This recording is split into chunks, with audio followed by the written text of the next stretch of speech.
नमस्कार दोस्तों। स्वागत है आपका मेरे इस YouTube चैनल एस्ट्रो सौरभ पे। तो आज हम बात करने वाले हैं सैटर्न की साढ़े साती यानी शनि की साढ़े साती के बारे में। और आपको थंबनेल देख के पता चल ही गया होगा।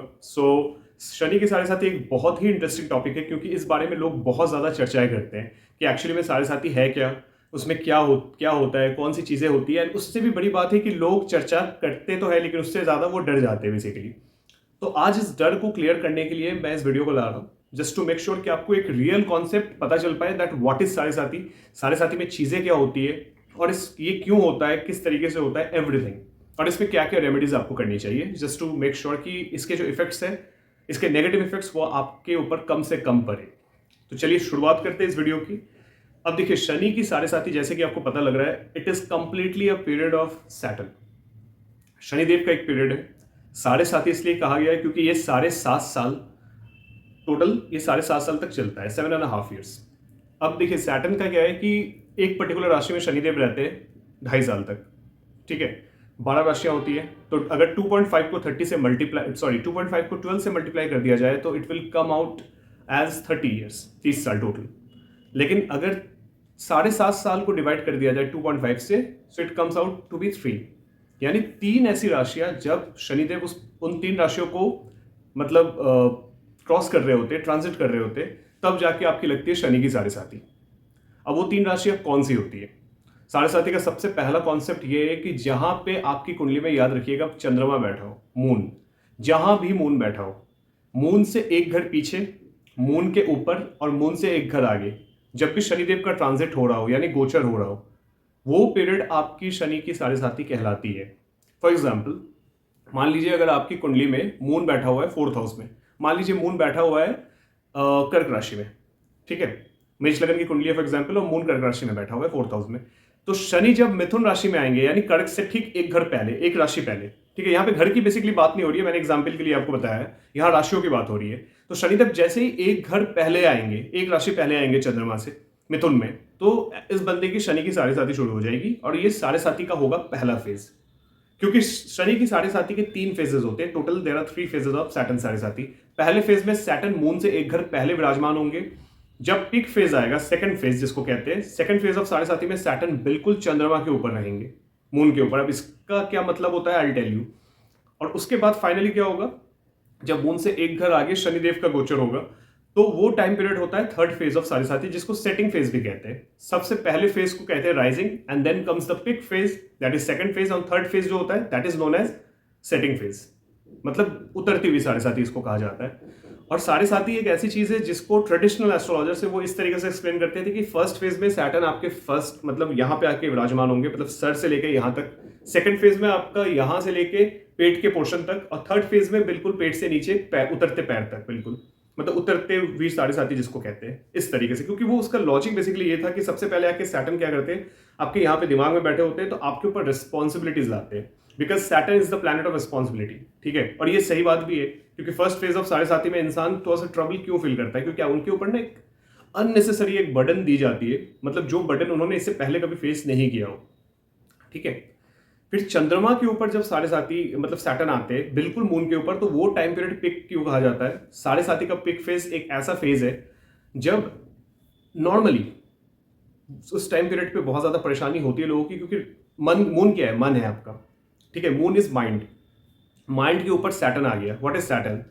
Saturn is basically a planet which represents your responsibilities, your discipline. लोगों को डिसिप्लिन में रहना ज्यादातर लोगों को पसंद नहीं है। मैं आपको बिल्कुल फैक्ट बात बता रहा हूँ, रियलिटी बता रहा हूँ।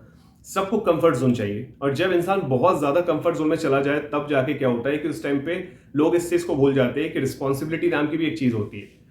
और आप अगर पूरी तरीके से डिसिप्लिन और रिस्पॉन्सिबल लाइफ लीड करना चाहते हो, तो आपको थोड़ा सा कंफर्ट जोन से बाहर आना पड़ेगा, जो कि कई लोगों को पसंद नहीं है। And that is the reason मैंने ये कहा कि ज्यादातर लोग, सब नहीं, most of the people, like more than 80 to 90% of the people, उनको कंफर्ट जोन छोड़ना पसंद नहीं है।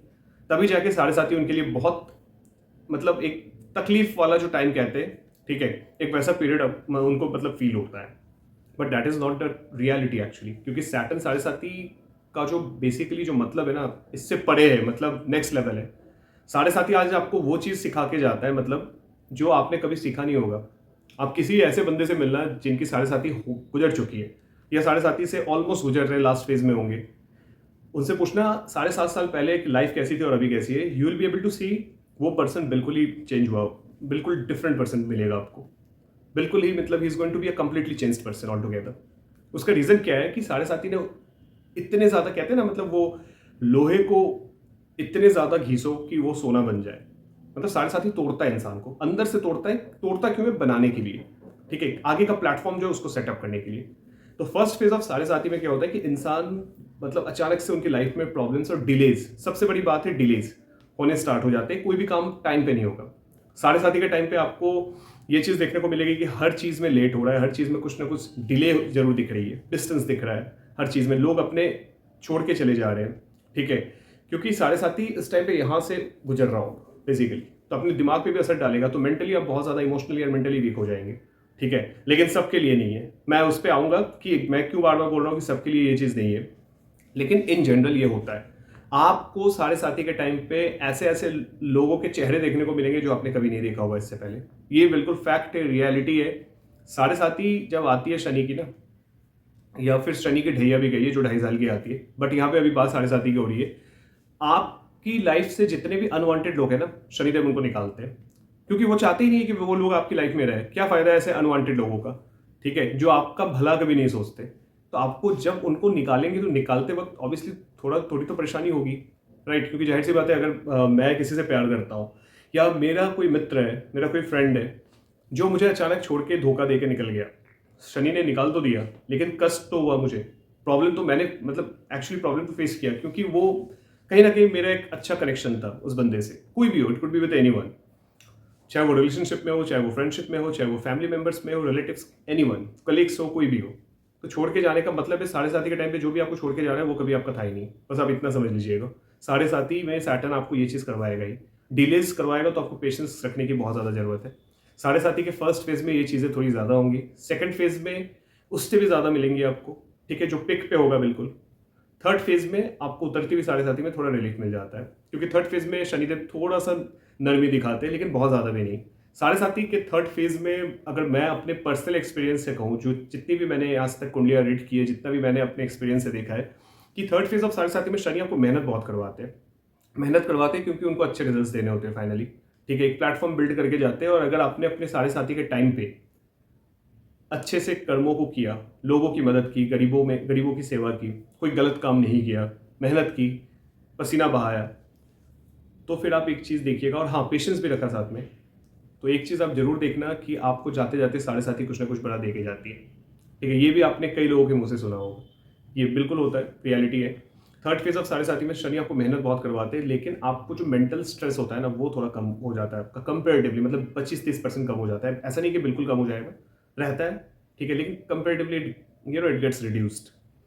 सो सारे साथी से बचने के लिए मैं सबसे मेन चीज़ ये बताऊंगा, आप बच तो कोई नहीं सकता, लेकिन इसके जो नेगेटिव इफेक्ट्स हैं इसको कम करने के लिए आप एक तो मेहनत कीजिए, you have to work hard. आप पसीना बहाइए, मतलब कोई ना कोई फिजिकल एक्टिविटी, फिजिकल एक्सरसाइजेस कीजिए, क्योंकि शनिदेव को ये चीज़ पसंद है। आप गरीबों की मदद कीजिए, हनुमान जी की पूजा कीजिए, ठीक है, हनुमान चालीसा का जाप कर सकते हैं आप डेली। ये क्योंकि माइथोलॉजिकली एक स्टोरी है, अगर मैं अभी वो स्टोरी बताने चलूँ तो ये वीडियो बहुत लंबी हो जाएगी, फिर कभी मैं किसी वीडियो में जरूर उसको स्टोरी के बारे में आपको बताऊंगा, जहाँ पे हनुमान जी और शनिदेव के बीच में एक तरीके से एक, जिसको डील कहते हैं, ठीक है, एक डीलिंग हुई थी, जिसमें शनिदेव ने ये बात कही थी कि कलयुग में आपकी पूजा अगर कोई करता है, हनुमान जी को ये वचन दिया था कि अगर आपकी पूजा कोई करता है कलयुग में, तो मैं उस बंदे को ट्रबल नहीं दूंगा, उसको इतना परेशान नहीं करूंगा अपनी साढ़े साथी या दशा के टाइम पे। तो इसलिए आप हनुमान जी की पूजा बिल्कुल कर सकते हैं, हनुमान चालीसा पढ़िए, गरीबों की मदद कीजिए, लोगों के साथ बुरा मत कीजिए, और जितना हो सके काले रंग से थोड़ा दूर रहिए, ब्लैक कलर को अवॉइड करना, it's going to be better.